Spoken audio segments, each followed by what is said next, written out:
മുല്ല നസറുദ്ദീനെ പ്രസംഗിക്കാൻ വേണ്ടി ഒരിടത്തേക്ക് ക്ഷണിച്ചു.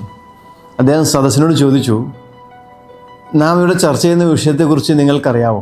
എല്ലാവരും അതേ എന്ന് പറഞ്ഞു. അദ്ദേഹം പറഞ്ഞു, നിങ്ങൾക്കറിയാമെങ്കിൽ പിന്നെ ഞാൻ മെനക്കെടണ്ടല്ലോ. അദ്ദേഹം തിരിച്ചുപോയി.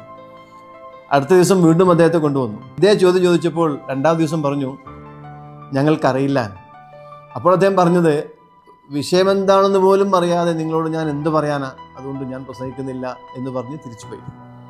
മൂന്നാമത്തെ ദിവസം വീണ്ടും കൊണ്ടുവന്നു. ഒരു വിഭാഗം ആളുകൾ പറഞ്ഞു, ഞങ്ങൾക്കറിയാം. മറുവിഭാഗം പറഞ്ഞു, ഞങ്ങൾക്കറിയില്ല.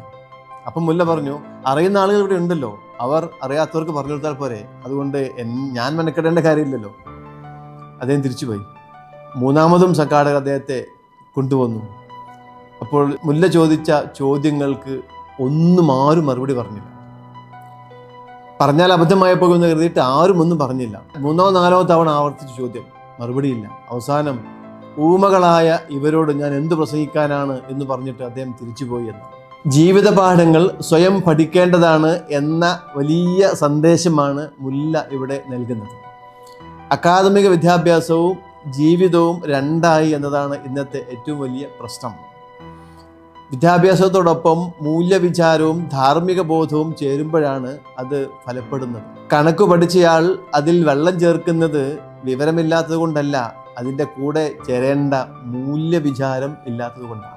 താൻ പഠിച്ച സ്കൂളിൽ, താൻ പഠിച്ച സിലബസിൽ ഇതൊന്നുമില്ല എന്ന് പറയുന്നത് അബദ്ധങ്ങൾ ചെയ്യാനുള്ള ലൈസൻസേ അല്ല. ശക്തമായി ഒഴുകുന്ന പുഴയിൽ തോണിക്കാരൻ്റെ തുഴ പോലെ പ്രധാനമാണ് ധാർമ്മിക ബോധവും മൂല്യവിചാരവും. വിദ്യാഭ്യാസത്തോടൊപ്പം ധാർമ്മികത ഉണ്ടെങ്കിലേ അതിന് പ്രസക്തിയുള്ളൂ.